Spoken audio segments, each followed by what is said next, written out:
waa Sénégal. jàngeen jëf mbokk yi RFM matin 7h40 sunu gan Latyr Diouf salaamaaleykum. maaleykum salaam Babacar. yow yaay conseil technique numéro 1 ministère développement communautaire de l'équité sociale et territoriale di ministère bi Mansour Faye jiite. ëllëg da ngeen di amal ca Kaffrine lu ñuy wax conférence nationale jëm ci li ñuy wax équité tollale ci réew mi yëpp tund yëpp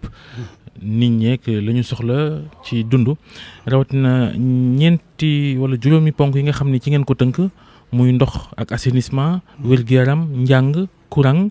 ak transport ak xëy na ñoom seen ak ay jumtukaayu sport ak culture xaw naa takku mën nga ñu wax njëkk li nga xam ni mooy li tax ngeen di def conférence boobu ëllëg ca Kaffrine. jërëjëf Babacar conférence territoriale bi ñuy def dañ ko tuddee conférence régionale spéciale d'harmonisation sur l'équité mooy que dañu seetlu que juróomi accès universel yi nga xam ne moom la président fixé di fàttali nga ko service de mobilité collective mooy yoon yi ndox ak assainissement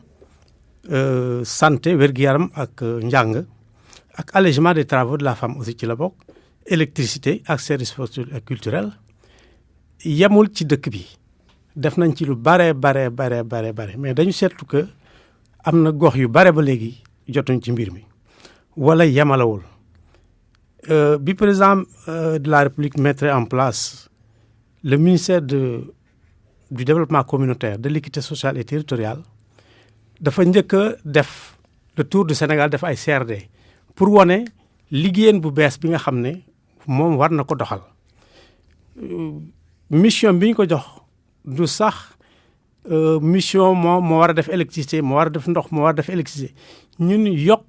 ak yemale ak tollale ak jooyanti moo ñu tax a jóg. mais bi ñu ko joxee ministère boobu ba léegi xam naa askan nañ ni ministère boobu luy njëriñam ndax liñ ko dénk gisaguñu dara lu nuroo ko jéego jëm ci yembal yooyu ñu tudd ne war nañ ko gën a ñoŋal ngir askan wi gis ci seen bopp muy ndox ak yoon yeeg sànq yaa ngi dégg ndànk kunta bari na diwaani Sénégal ak i gox yoo xam ni. justement wàllu yoon ak yu sew sewaan yooyu nga xam ni mënta ñàkk ci dund amuñu ko.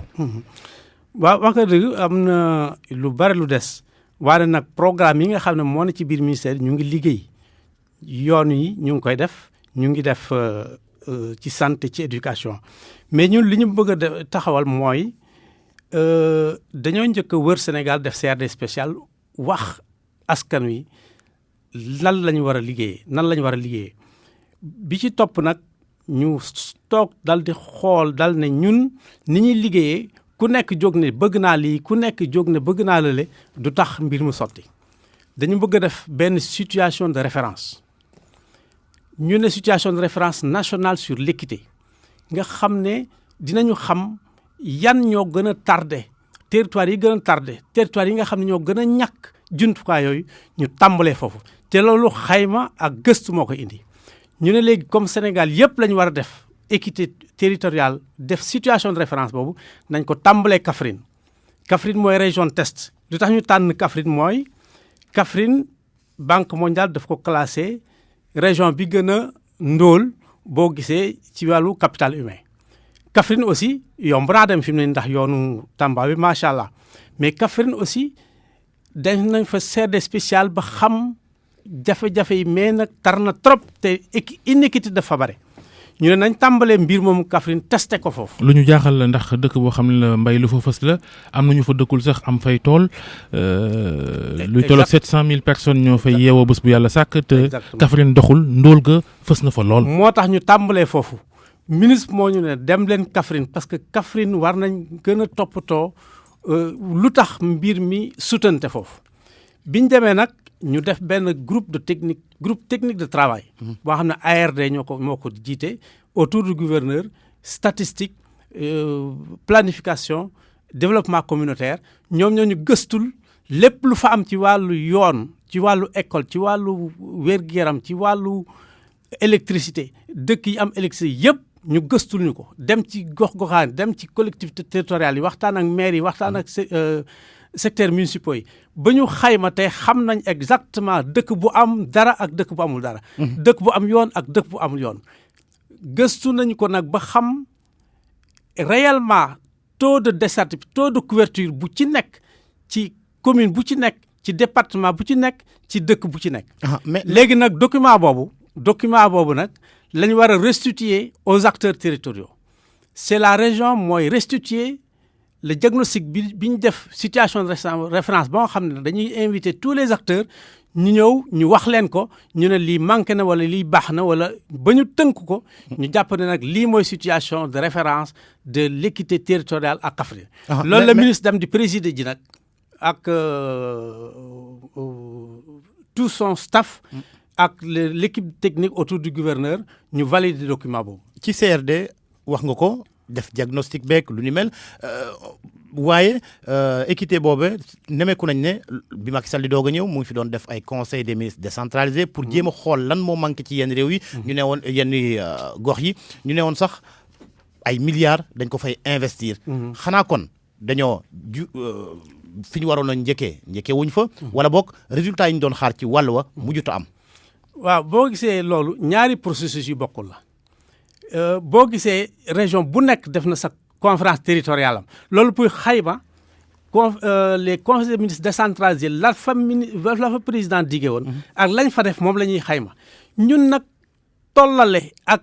joyanti moo ñu tax a jóg moo tax ñu bëgg a am benn document boo nga xam ne day basé wu ci 5 axes yi rek parce que conseil des ministres décentralisé lépp lay toppatoo dundi nag mbéy ak càmm ak lépp ci nekk ñu nag 5 axes yi la ñuy. y compris 5 axes yooyu ngeen di wax. y compris 5 axes yi mais 5 axes yi am nay avancement bañ koy commencé effectivement conférence territoriale wane nañ jéego yi ñu ci def mais ñu nag dañ gën a bëgg xóotal 5 axes yooyu ba xam fu ñu ci war a tàmbalee parce que bëgg nañ d'ici 2025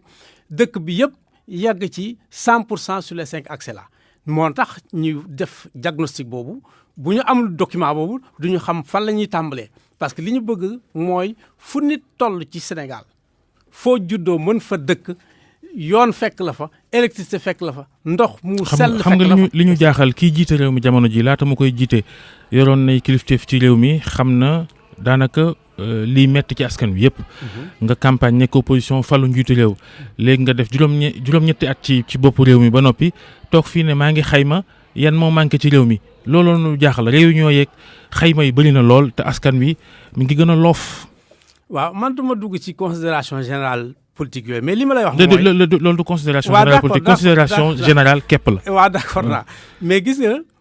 ñun bi ñu mettre en place le ministre du développement communautaire de l'équité territoriale dafa changer paradigme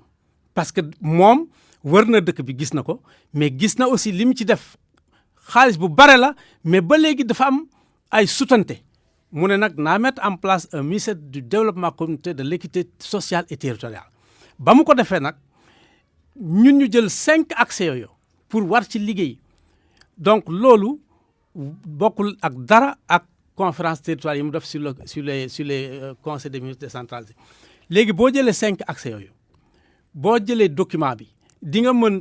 chaque année nga xam ne fii laa war a joyanti fii laa war a yokk fii laa war a def effort su ko defee bailleurs de fonds yi ak ministères sectoriels yi gën a concentré wu ci secteurs yooyu te document boobu day nekk document de plaidoyer pour les populations pour les bailleurs de fonds l'État du Sénégal aussi soxla na ñu naan ko ñu di ko orienter bu baax moom ñu xam nañ jafe-jafe yi rëy na bare na mais nag planification la ñuy def fi mu ne nii le ministre du développement communautaire moo war a planifier nag ce qui est équité sociale et territoriale mais basé sur les 5 axes parce que boo ko amul cëslaay da ngay dem dans tous les sens parce que bëgg nañu lépp tout est urgent tout est important mais nag planification dafa baax ci looy def. moo tax ba ñu taxawee ba léegi ñu ngi ci planification boobu te incha allah dans 2 ou 3 mois dinañ am un document national de référence boo xam ne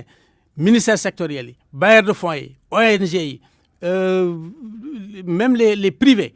pour mun nañ ci inspiré wu pour mën a ñëw jàppale ñu ci joyanti bi nga xam ne war nañ ko joyanti ba sénégalais foo mënti toll nga gis sa bopp sur les 5 axes là nga jot ci ndox jot ci yoon jot ci électricité et cetera et cetera. Mais- services mais- sportifs et culturels yi bi ñu demee Kaffrine dara pratiquement amu fa donc foofu war nañ ci def un effort extrêmement foofu important. Macky Sall dem na fa campagne fa def fa conseil des ministres dig leen ak stade mool sax amagu fa.